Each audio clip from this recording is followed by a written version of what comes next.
Obrigado pela paciência. Ok, vamos começar.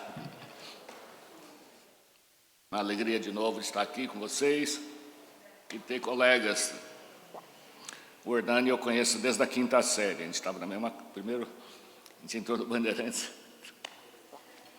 E a gente estudou junto, foi até a Poli também. O Edu é colega da Poli. Então, e o pastor Jairton foi colega lá nos Estados Unidos, a gente trabalhou junto, ele era o pastor titular e eu era o assistente dele. A gente fez muito ministério, muito churrasco, muita festa lá. Bom, quem estava aqui no culto ouviu do meu testemunho, que eu trabalho como capelão, mas também, durante o curso de seminário, quando estava no seminário, depois do acidente, eu fui tratar da parte emocional. Veio à tona muitas coisas de família, entre outras coisas, e eu fui procurar aconselhamento para ajudar porque meu pai tinha problema de álcool, ele bebia, tinha 2 personalidades, quando bebia e quando não bebia, então eu estava tratando de tudo isso.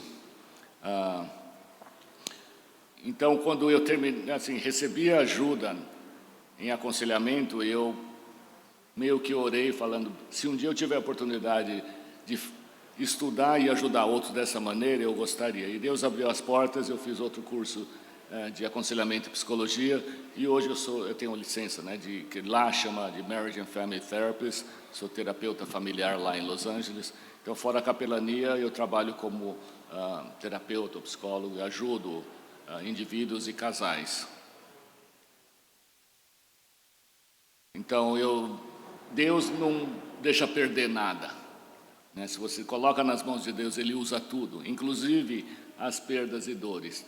Como eu falei da capelania, o meu acidente abriu a porta para ser capelão do que eu experimentei. Deus falou, se você quiser, eu posso usar tudo para o bem. Então, o que eu achava que era só perda e dor do meu acidente, Deus usa para o bem. E eu, como capelão, faz diferença. Quando eu entro no quarto, o paciente já se abre com mais facilidade para conversar comigo.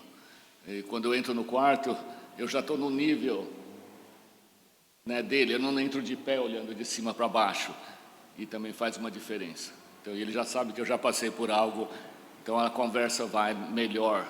Então, Deus usa tudo. Na parte de aconselhamento, eu sou engenheiro, o que eu aprendi na Poli e tudo era para resolver problemas. E hoje, em vez de resolver problemas de engenharia, eu tento resolver problemas de relacionamento e de emoções. Então, Deus usa tudo, nada se perde. Mas existe esse processo que eu queria compartilhar de a gente buscar o nosso propósito de Deus. Porque como eu falei, das minhas experiências e o que eu faço hoje, tem essa convergência de como Deus me criou, da minha personalidade e do que eu faço. E quando você experimenta dessa convergência, é uma sensação tremenda. Você saber e sentir e poder dizer que eu fui criado para isso. Naqueles momentos que você experimenta, quando tudo se encaixa, você fala, nossa, eu fui criado para isso. E eu espero que cada de vocês busque isso. Que Deus tem algo específico para vocês, que vai usar tudo das suas experiências, mesmo aquelas de dor, que Ele usa tudo para o bem. Esse ano de Covid foi um ano interessante, foi onde a minha fé foi testada 2 vezes, como nunca. A primeira foi quando teve o primeiro lockdown, em março, acho que 2020. Eu estava trabalhando normal como capelão de hospital, recebi uma chamada que a partir de amanhã, todo mundo trabalha de casa. Aí, por causa do que estava acontecendo. Então, aquele primeiro dia que eu fui para casa, estava esperando o pessoal da TI, da tecnologia, fazer uma conexão para eu poder ter acesso à lista de pacientes do hospital e poder tentar ministrar através do telefone, ligar para eles, porque eu não ia estar lá em pessoa. Só que eles estavam tão ocupados, porque todo mundo foi para casa ao mesmo tempo, que não deu, eu não estava na lista de prioridade, então o primeiro dia não aconteceu nada. fiquei em casa sem fazer nada e só esperando. Aí eu orei, falei com a Suzana, falei, esse negócio não está certo, eu não sei, eu não acho que ficar em casa vai funcionar, né? Aí eu também comecei a pensar, qual que é a minha motivação, né? Se o pessoal está com medo do que está acontecendo, não sabe o que é direito, ainda estava no começo, né, desse negócio, então era para todo mundo ir para casa, só vai o pessoal essencial para o hospital. E eu falei, bom, eu acho que eu vou voltar lá. Então, no dia seguinte, falei com a minha supervisora, falei, eu posso voltar? Ela falou, você que decide, você pode fazer trabalho de casa se quiser, mas se quiser voltar, é por tua conta. Então, eu voltei no dia seguinte e não parei, desde o começo da pandemia, a trabalhar lá no hospital. E no começo era aquela tensão, ninguém sabia o que estava acontecendo, negócio de máscaras, né, que tipo de transmissão, mas eu ajudei bastante os pacientes que não eram de Covid, alguns de Covid, com certeza, mas porque parou também as visitações de familiares. Então, muitos que estavam recebendo visita de família, não estava mais. Então, eu pude ajudar todo esse pessoal que estava no hospital nesse período. Inclusive, o colega meu que trabalha lá como capelão também, ele começou a trabalhar de casa, e durante todo o período de Covid, ele só fazia por telefone. Tá, obrigado. Mas esse foi o primeiro teste de fé. Se eu volto ou não e por quê. Se esse é o meu chamado, qual que é a minha motivação? É porque tudo era essa tensão da incerteza, medo de pegar, o que vai acontecer. Dentro do hospital era uma tensão entre as enfermeiras, tudo, porque ninguém sabia ainda direito o que estava acontecendo e como se proteger disso. Mas eu senti paz. Eu falei, eu acho que é para eu voltar e é isso que Deus tem para mim. E vamos lidar com o resultado ou qualquer consequência. Graças a Deus, todo esse tempo eu não peguei. Pela graça de Deus. Com certeza. Mas no começo era aquele estresse. Volta para casa, troca de roupa, né? Vai tomar banho, todo aquele negócio. Mas foi bem. E dentro do hospital também estava aquela tensão, ninguém sabia direito o que estava acontecendo, mas também foi bem. O segundo teste de fé foi mais recente, foi agora em fevereiro, ou janeiro, fevereiro, quando o governo da Califórnia falou que todos que trabalham na área de saúde têm que ter a terceira dose da vacina. Eu já tinha tomado as 2 primeiras, porque eu tomei logo no começo, porque o meu hospital foi o primeiro hospital, e um funcionário do nosso hospital foi o primeiro que recebeu a primeira vacina da Califórnia. Teve uma publicidade, o governador foi lá, repórteres e tudo mais, e até assistiu o que estava acontecendo. Então, logo no começo ofereceram para todos os funcionários, e nós somos os primeiros a conseguir. Então, eu tomei as 2 doses, e depois eu fui vendo, aprendendo mais, eu falei, na terceira dose eu não vou querer tomar, né? Minha decisão. Na Califórnia e nos Estados Unidos, você pode ter isenção.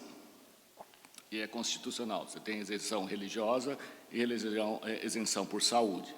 Então, eu ia pedir a isenção religiosa, que era até final de fevereiro, eu tinha que ou tomar a vacina ou ter essa isenção. No mês de fevereiro, eu falei com a minha supervisora que eu não vou tomar a vacina. Ela falou com o diretor do RH, né, Recursos Humanos, e ele falou, nós não estamos dando isenção para religiosa, para ninguém. Como não? Não estamos dando. E o que acontece se não vai tomar? Vai ser mandado embora, vai perder o emprego. Eu já estou lá há mais de 20 anos, eles falaram, não tem opção. Eu falei com a Suzana, nós vamos perder o emprego por causa dessa vacina. Você está comigo, nós estamos em paz com Deus, a gente orou, a gente sentiu que isso era de Deus, acabou. Então vamos lidar com as consequências. Então começou o processo, a papelada começou a correr para ser despedido, até correr um e-mail entre os funcionários de que daqui a pouco não vai ter capelão, porque não explicaram o porquê, mas para já se preparar que isso ia acontecer. Então, eu fui já ver atrás do que ia acontecer, mas eu falei, eu tenho uma causa, eu não tenho como perder se eu for para a justiça. Imagine a manchete, né?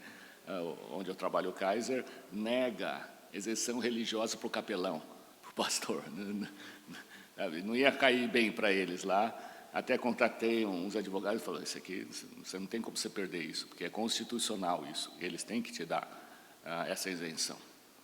Aí passou mais uma semana, aí estenderam o prazo. Aí, do nada, o diretor do RH nem quis me avisar, mas é porque eu mandei um e-mail para ele. Falei, não, mudamos. Você pode pedir a sua isenção. Aí eu entrei com a papelada e tudo se resolveu.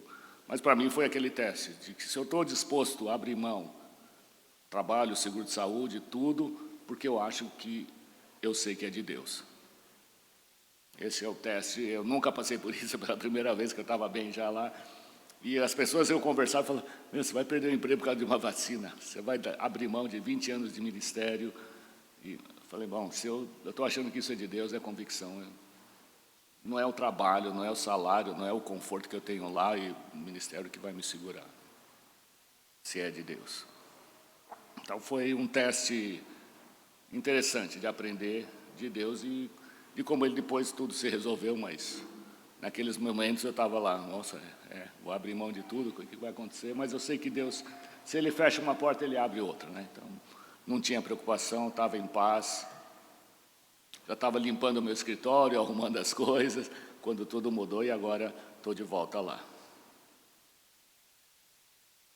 Um dos princípios também, por que as pessoas pedem lá, né, a isenção religiosa, e o argumento mais básico é de que, pelo menos o Moderna e o Pfizer, na fase de teste de desenvolvimento, foram testados em células de feto que veio de aborto.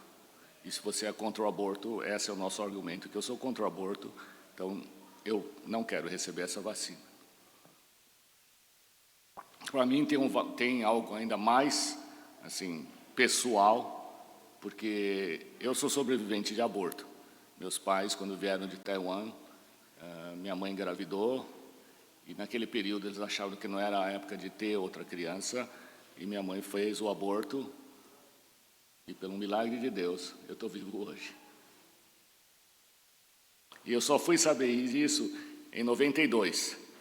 Estava já depois do acidente, eu estava numa conversa com a minha mãe, e estava conversando sobre política, posições, aborto, e ela contou a história de como eu sobrevivi a esse aborto.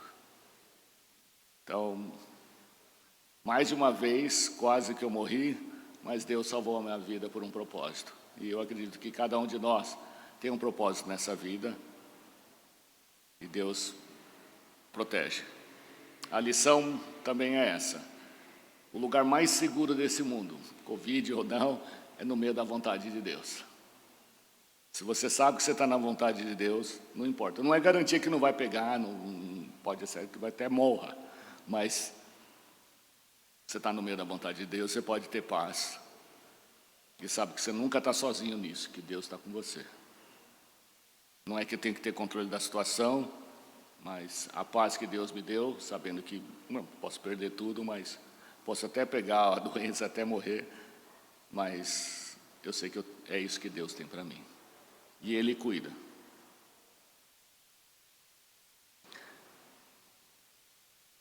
Nesse período, a passagem que fez mais sentido para mim, que eu fui atrás, onde eu cresci mais na minha fé, foi em João 14:6, onde Jesus fala que Ele respondeu, eu sou o caminho, a verdade e a vida.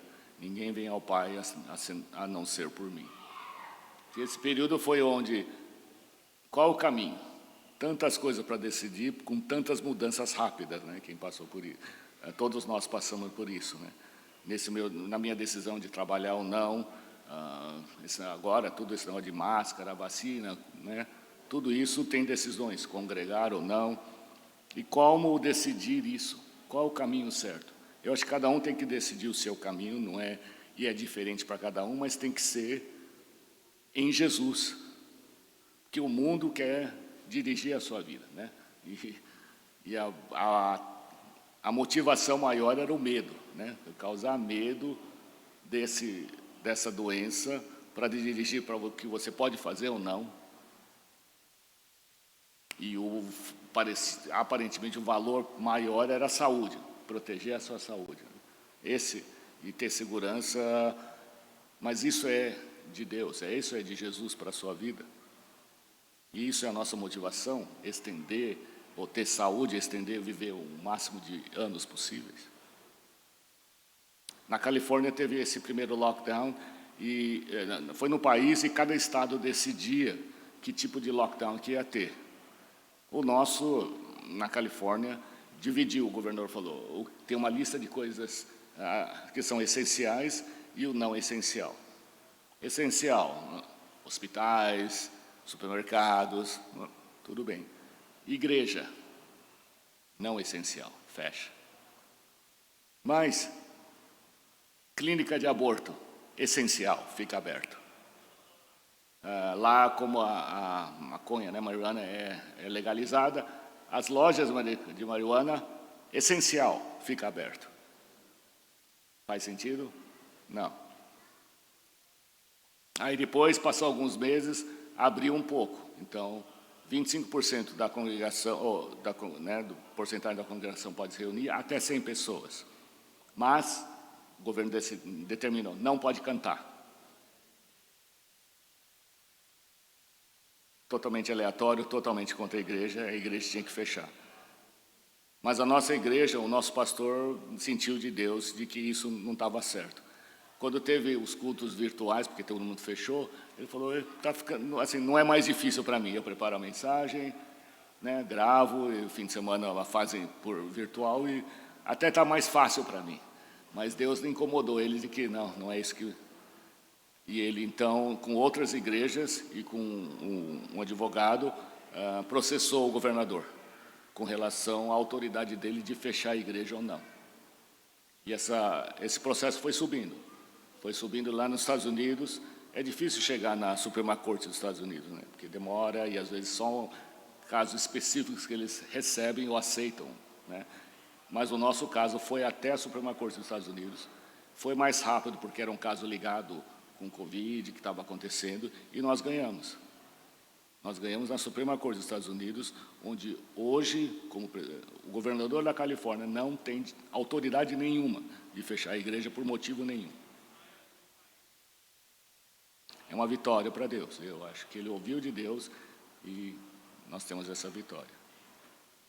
Mas dividiu, né? Vocês estão vendo, tá? Dividiu, o mundo está dividido. Para mim, foi ver, assim, veio à tona quem tem fé, quem não tem, assim, quem só estava no social ou quem realmente tem... E o que motiva as pessoas, né? Porque está tudo dividido por aí, né? Famílias, igrejas, cada um tem uma posição e, assim, está nesse nível que é irracional já, né? Então, o que é? Para mim, eu vejo como o medo, né, assim, consegue controlar as pessoas e motivar de certas maneiras que perde, acho que o lado racional e consegue manipular e controlar as pessoas.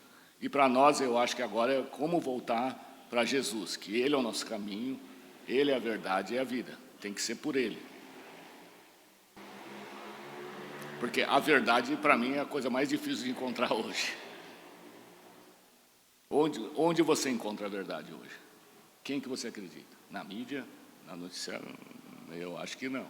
Todo mundo tem uma agenda. Todo mundo tem algo por trás que quer. E como a gente encontra a verdade hoje? Está tudo politizado, lá também, né? Não é mais fatos que eles apresentam, é tudo assim, uma mistura, né, de fato com opinião. Mas eles têm uma agenda, eles querem te moldar e pensar de um jeito, né? Querem apresentar tudo de um jeito.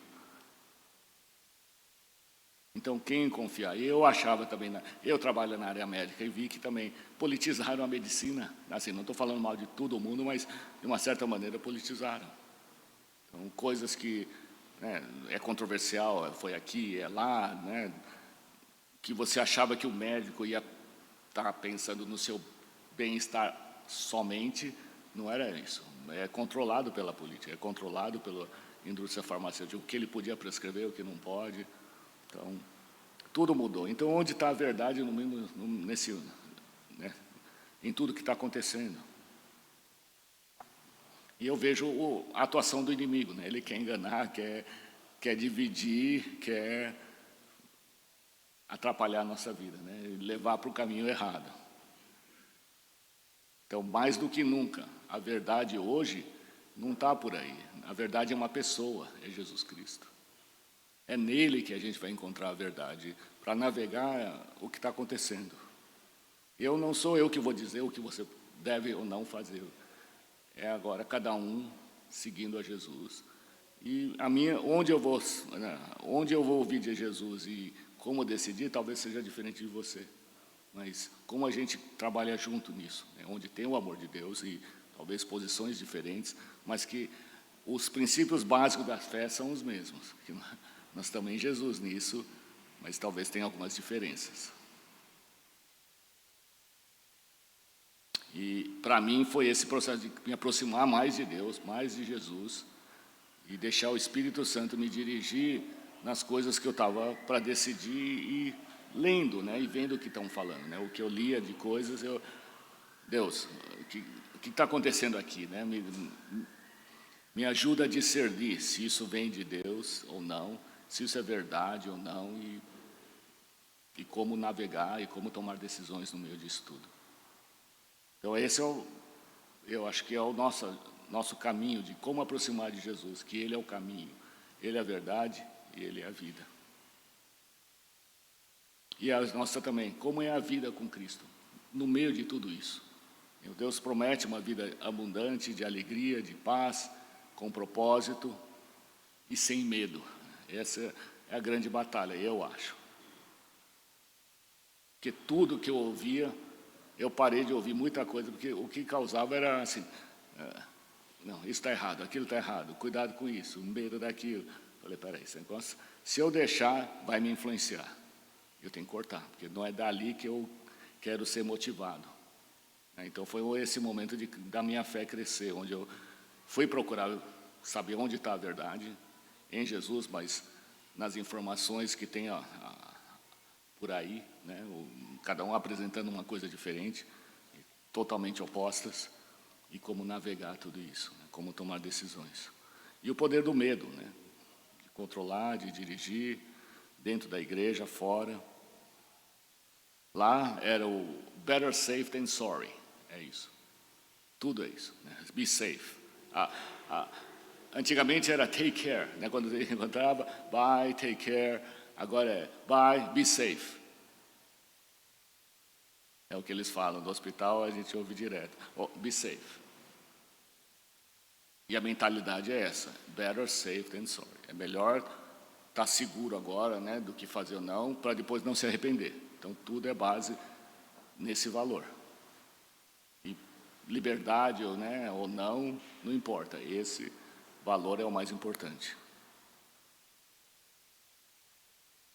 Então, tentando buscar uma vida sem risco. Essa é a ideia deles. Existe isso. E muitos estão sacrificando, de uma certa maneira, a liberdade para ter essa proteção. Que o governo quer oferecer isso. Faz o que a gente fala, que você vai estar seguro. Mas essa é a vontade de Deus para a gente. É isso que Ele tem, é esse tipo de vida que Ele tem para a gente, que é preservação da vida, saúde a qualquer custo, uma vida sem risco. Ou é uma vida com propósito, uma vida que é para Jesus e a vida é para Ele, né?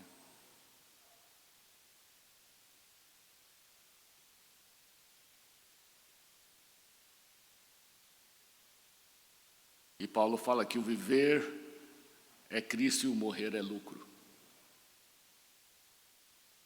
Para mim, como engenheiro, essa é uma equação. Viver é. O que você colocar lá, nessa equação, que não é Cristo, o morrer é perda. Se o seu viver é família, é status, é saúde, é bem-estar, é vida longa, o morrer é perda. A única maneira dessa equação fechar é, se o seu viver é Cristo, o morrer vai ser lucro. Então, temos que pensar, para que nós estamos vivendo? Se não parar para pensar, o mundo vai querer te influenciar e dizer, não, vive por isso, vive por saúde, segurança, tá, né? Longa vida. Mas é isso mesmo que Deus tem para a gente?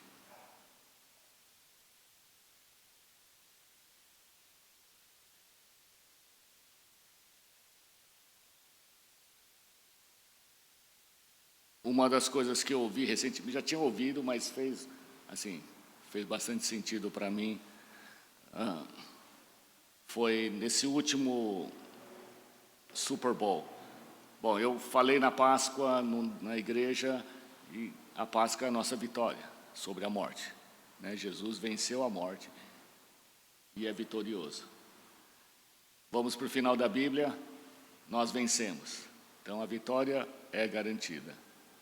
E no Super Bowl desse ano, teve um jogador do time que ganhou, do Rams, que ele é cristão, ele é wide receiver, e ele teve uma entrevista depois do jogo, e ele contou que no ano passado o time foi para o playoffs, mas perdeu.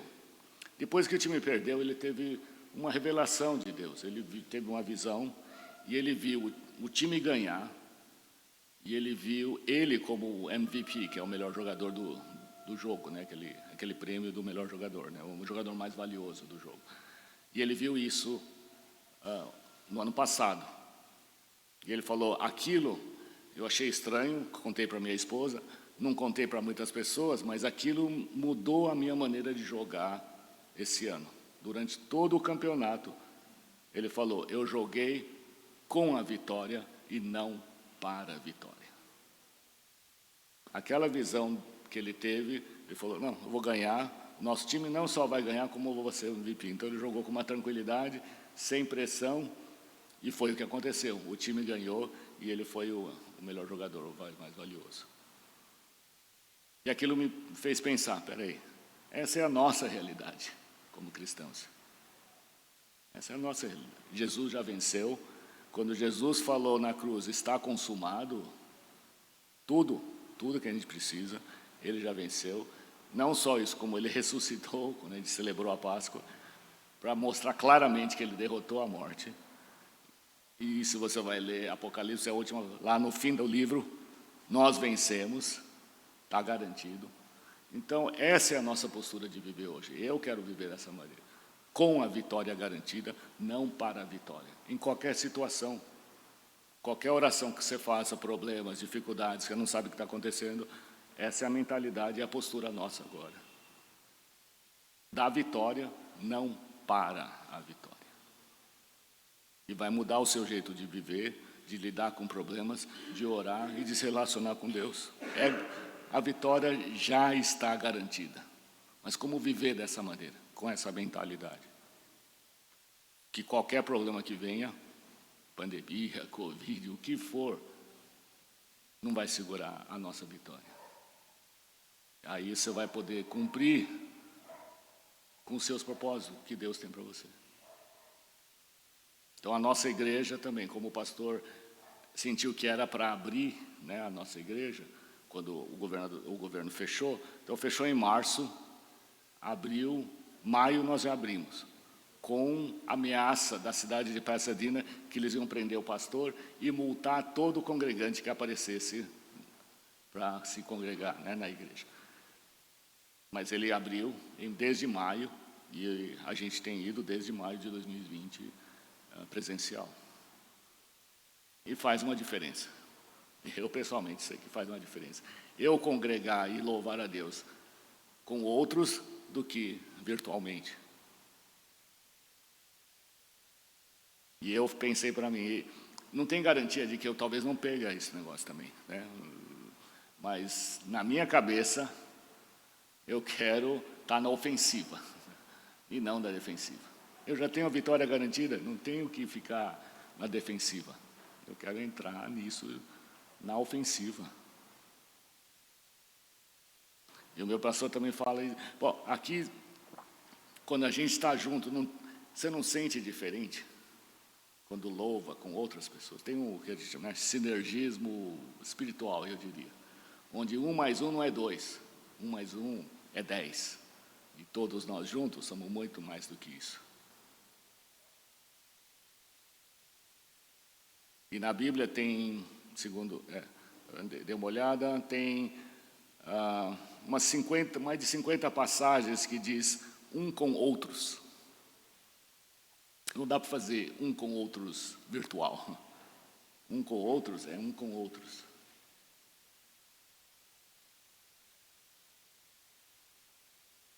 Pode ser que vocês não me convidem mais para voltar aqui. Foi o Zeca, viu? Ele que vai limpar aqui o que eu estou falando. Mas nós vamos ter medo do quê? Se nós temos Deus. Como eu falei no começo, depende do tamanho do seu Deus. Se o seu Deus é grande, não é Covid, não é pandemia que vai te fazer, né, mudar de decisão. Ou fazer ou não por causa disso. Ouvindo dele. Mas se o seu Deus é limitado, essas coisas vão te influenciar. E eu vejo totalmente a tática do inimigo, né? Ele quer dividir, né? Divide and conquer. Ele vai dividindo a igreja e vai tomando conta, né? Vai influenciando a cabeça das pessoas. Colocou uma máscara em todo mundo, onde é a nossa proclamação da palavra que faz a diferença nesse mundo. Ele está dando risada, eu acho, da gente.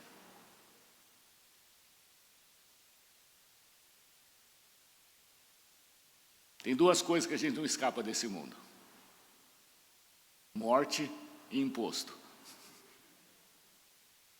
É a morte que vai segurar o que você vai fazer ou não. Nós já morremos para Cristo. Nós vivemos para Ele. Não é preservação de vida mais. É viver para Ele com tudo. E esse é o momento da igreja fazer a diferença nesse mundo. Se a gente se comportar que nem eles, qual a diferença? Por que acreditar se a gente faz as mesmas coisas? Aqui é o ponto de luz, onde não temos medo desse negócio. Onde os que estão sem esperança, estão com medo, não sabem o que vai acontecer, vai encontrar vida, vai encontrar o caminho, vai encontrar Jesus aqui. Quando a gente se reúne de uma maneira onde, nossa, tem algo diferente ali, não tem medo, está todo mundo se reunindo, tem alegria, tem paz, é o que o mundo precisa. Esse é o nosso momento de fazer uma diferença nesse mundo. Tem garantia que nada de mal vai acontecer? Não tem, eu não acho que tem. Mas como em Daniel, né, os 3 amigos dele falam, mesmo que Deus não me salve da fornalha, nós não vamos dobrar o joelho para isso. Eu quero ser, eu não estou falando que eu estou 100% assim, mas é isso que eu quero. Eu espero que, desafiando vocês, dê uma pensada nisso. Né? O que está te motivando? Que o mundo quer te controlar de um jeito. O inimigo está por trás disso. Quer dividir a igreja. Está dividindo. Mas Deus não precisa de toda a igreja. Ele é o remanescente. É aqueles que não vão dobrar o joelho que vai fazer a diferença. 2 coisas que eu acho que agora são essenciais.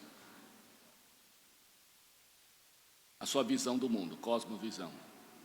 Se é uma visão bíblica e de Deus, você vai se comportar de uma certa maneira. Se não for, vai ser outra. Por uma simples coisa, uma dor de cabeça. Qual é a sua cosmovisão de uma dor de cabeça? Se é só puramente humano e puramente dor de cabeça porque é alguma coisa química, você toma uma aspirina, um Tylenol e se resolve, é isso? Essa é a sua cosmovisão. Se é bíblica, então é mais do que isso só. Não é só o humano, o físico, mas espiritual. Tem um aspecto espiritual numa dor de cabeça? Eu acho que tem. Mas se vai primeiro só para um remédio para resolver, ou dar uma dormidinha, o quê? Ou você, na sua cosmovisão bíblica, tem o lado da batalha espiritual, tem o lado do ataque inimigo, tem o lado, pode ser também, seja só algo físico, mas eu quero considerar tudo antes de tomar uma decisão.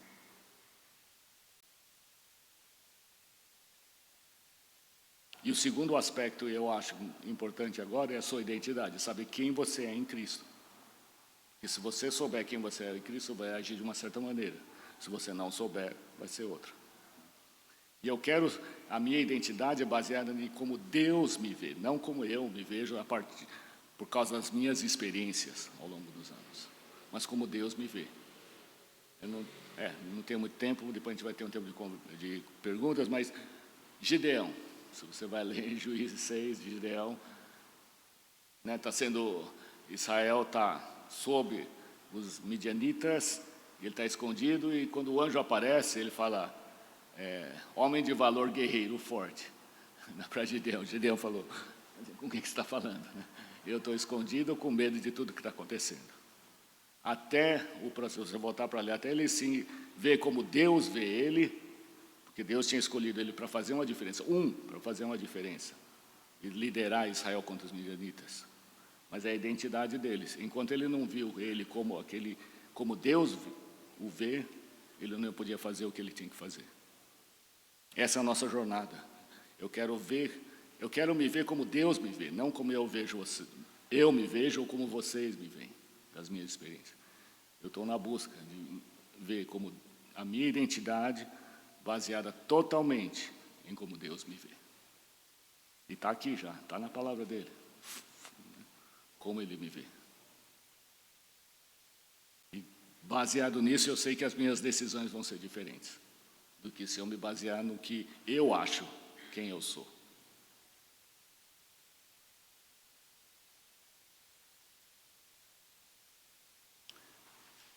Perguntas? Comentários?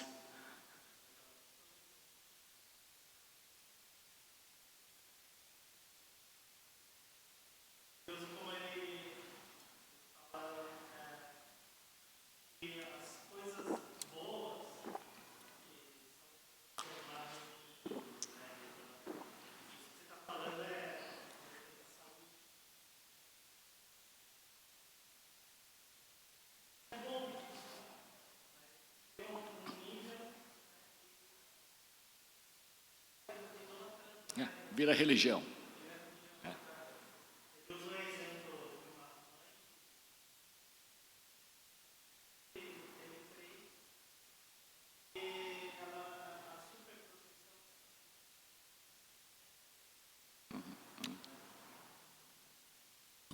Isso, bom.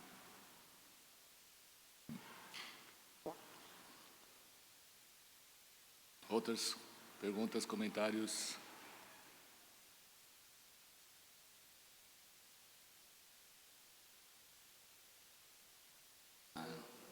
Isso. Começa com a palavra dele, né? Então, na Bíblia tem como ele me vê. Então, em Jesus tem várias palavras, né? Nós somos mais que vencedores. Nós somos sacerdote real.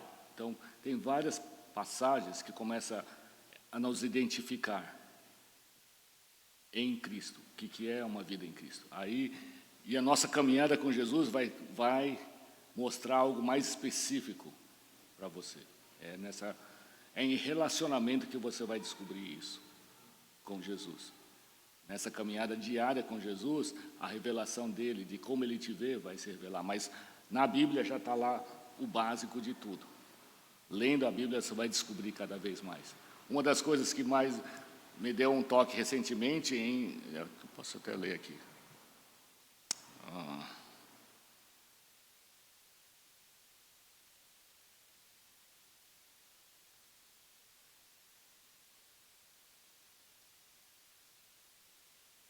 Romanos 15, 17. Diz assim: se pela transgressão de um só a morte reinou por meio dele, muito mais aqueles que recebem de Deus a imensa provisão da graça e a dádiva da justiça reinarão em vida por meio de um único homem, Jesus Cristo. Eu li essas passagens muitas vezes. De repente, essa palavra reinarão falou diferente. Espera aí. Deus fez tudo isso para eu poder reinar nessa vida. Quem pode reinar? Não é qualquer um que reina. Tem que ser alguém da família real, realeza, para reinar. Tem que ser rei.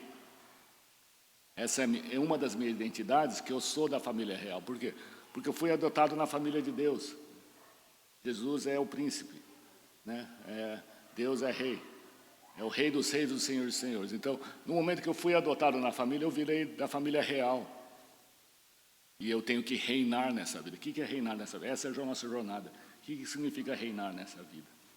Vai ser diferente para cada um, mas eu quero viver nessa mentalidade, na fé de que eu sou tão chamado. Eu fui chamado para Deus para reinar nessa vida. Não para ser seguidor de alguém, ou para reinar. O que é reinar no meu mundo? Não é ficar dando ordem nos outros, mas reinar como Jesus reinou. Jesus é o nosso exemplo de rei. Então essa passagem pulou assim, reinar. Deus fez aquilo para eu poder reinar. Esse é um dos aspectos. E essa jornada é individual. Você tem que ir na palavra e deixar Deus te falar com vocês. De mim você vai ouvir uma parte, mas não é isso. É a sua jornada com Jesus, liderada pelo Espírito Santo, com a palavra, para você ter revelação e aquilo fazer diferença. Porque isso para mim, você pode estar ouvindo e falar, você vai... Não vai fazer diferença para você o que eu falei agora, se não for a sua experiência com Deus. Quer dar revelação e falar, não, isso é para mim e fez diferença no jeito que eu quero viver.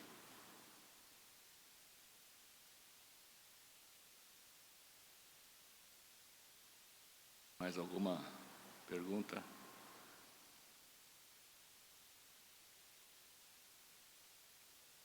E esse é o momento, eu acho. Nós estamos vivendo um momento histórico, com certeza. Vai virar história em livros, né? Tudo isso que aconteceu, porque mudou o mundo praticamente. Esse é o nosso momento também de falar como é que nós vamos viver nesse mundo, que mudou, não era como antes. Antes você podia viver de um jeito, mas agora não pode. Você pode tentar voltar aquilo, mas o mundo também mudou, não dá para voltar aquilo. Aconteceu por acaso? Com certeza não. Pegou Deus de surpresa? Com certeza não. Agora, qual que é o nosso, né, como a gente vai tomar decisões e seguir o que Jesus tem para a gente nesse momento, que é diferente do que era antes, porque o mundo mudou. Tem que estar em sintonia, como eu falei, a verdade não é fatos, é uma pessoa, é em relacionamento que isso vai acontecer. Só em relacionamento com Jesus.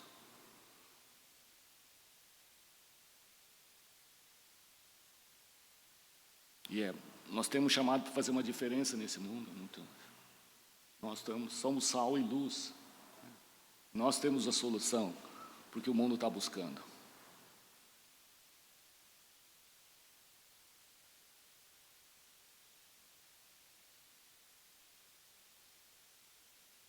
Como é que é?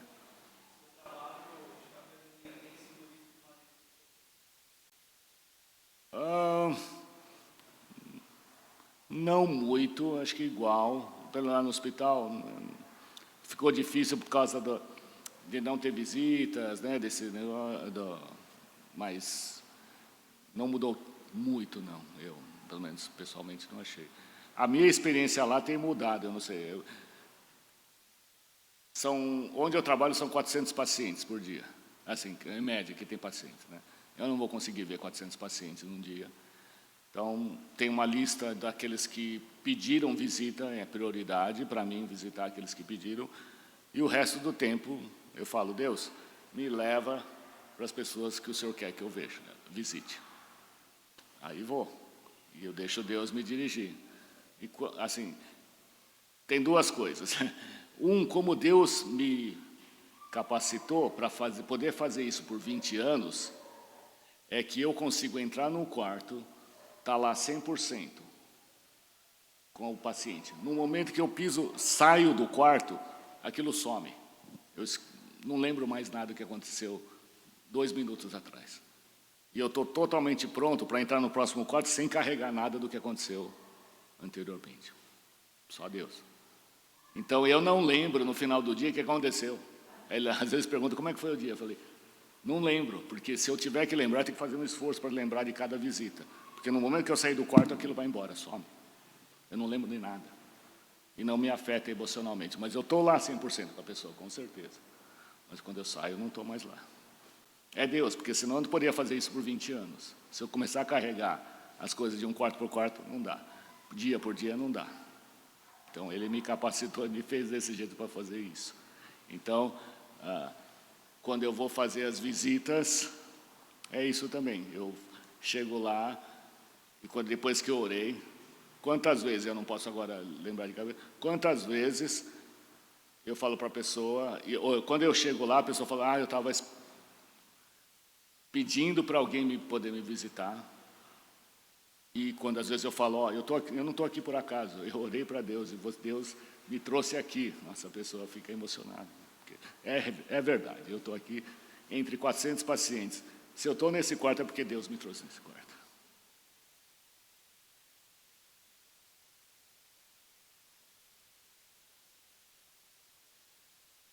Então Deus capacita cada um para o seu propósito.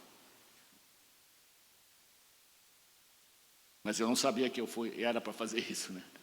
Nunca imaginei que ia ser capelão quando eu estava crescendo. Mas as coisas de Deus, é a aventura da jornada com Deus, é uma aventura. Deu tempo, né? Deu 2015.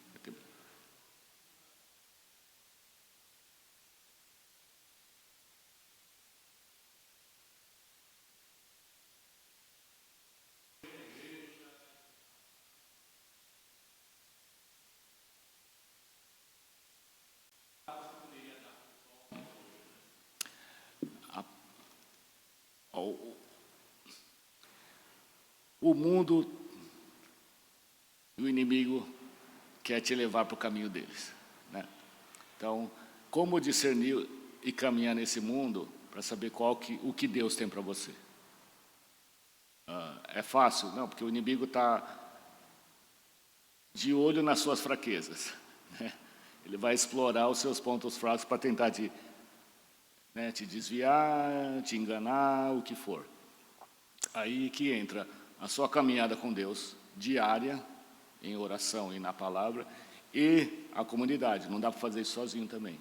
Então, você tem que ter pessoas ao seu redor que vão estar te encorajando nessa jornada, caminhando junto, mas tem que ser a sua iniciativa dessa aventura com Deus. Você tem que querer. Você tem que querer a vontade dele, porque o mundo vai querer te colocar outras coisas. Eu estava indo, né? Eu queria isso, queria aquilo, a jornada foi dolorosa, mas não porque eu escolhi, mas eu estava sendo atraído por um monte de outras coisas, crescendo na igreja. Ficou algo social e algo assim normal, e eu perdi a noção do valor e a diferença que Deus faz, porque virou uma rotina. Mas a cada dia, se você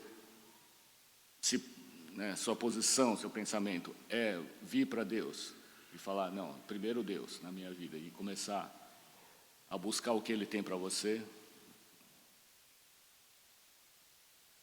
é uma aventura, e é para o bem. Tem dificuldades? Com certeza vai ter. E é a prova, eu acho, de que você está no caminho certo. Quanto mais resistência, é porque o inimigo não quer que você vá para essa direção. Se você desistir porque tem resistência, o inimigo venceu.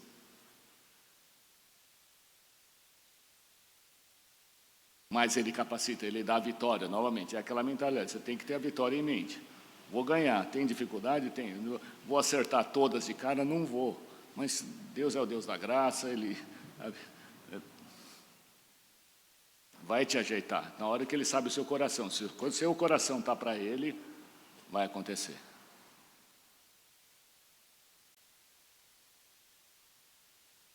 Mas a gente precisa de um do outro aqui também. Não dá para fazer isso sozinho. É aqui que faz a diferença, que a gente se energiza, né, com a presença de Deus e um com o outro.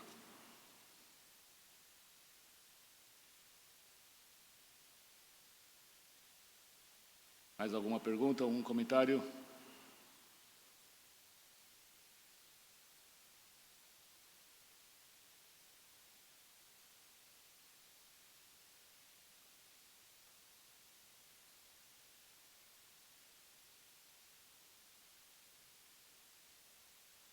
Depois do acidente, você falou? Ah, isso. Bom, isso. Eu tinha, bom, quando eu era, quando eu estava meio afastado de Deus, eu tinha até uma ilustração bíblica para isso. O bandido que foi crucificado com Jesus aceitou no último momento e foi para o paraíso. Eu falei, era o meu exemplo. Vou para a vida, não vou fazer crime, não vou, né, fazer nada ilegal, só vou aproveitar a vida. Quando estiver mais velho, eu volto para Deus e me acerto, né? Era uma visão. E depois da jornada, depois do acidente, foi ok. Onde está Deus nisso, no meio do meu sofrimento, né, tentando ajudar quem causou isso, por quê? No final, o que é? Eu tenho resposta? Não. Eu preciso da resposta? Hoje não. Porque eu tenho Deus, eu tenho Jesus. O relacionamento ficou mais importante do que ter a resposta. Mas teve um período onde eu só queria a resposta, porque isso, tentar entender. Mas chega num ponto que não dá, não tem resposta. Então, o que tem que fazer? Qual que é o próximo passo? Vamos caminhar, então, em relacionamento, né? E Deus vai se revelar quem Ele é. Ele é o Deus de amor? É. Eu entendia isso antes? Não. Hoje eu entendo? Entendo. E não é intelectual, é uma experiência. É relacionamento.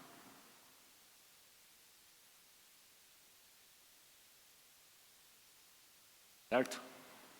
Alright, vou fazer uma oração, tudo bem? Senhor, te damos graça por esse tempo. Que o Senhor é o Deus bom, que cuida, que dirige. Jesus é o caminho, a verdade e a vida nesse momento, Senhor. Que possamos ser sal e luz e fazer uma diferença nesse mundo que precisa tanto de Jesus. Te agradecemos, Senhor, que cada um venha ter um encontro com o Senhor, caminhar junto e perto do Senhor, experimentar da Tua graça, do Teu amor e da verdade. Dirige cada um, meu, no caminho da verdade, em relacionamento com o Senhor. E abençoe essa igreja, Senhor, que essa possa ser luz aqui, nesse local, Senhor, e que venha fazer uma diferença, onde muitos virão, porque Jesus está aqui. Te louvamos, te damos graças, Senhor. Em nome de Jesus Cristo. Amém.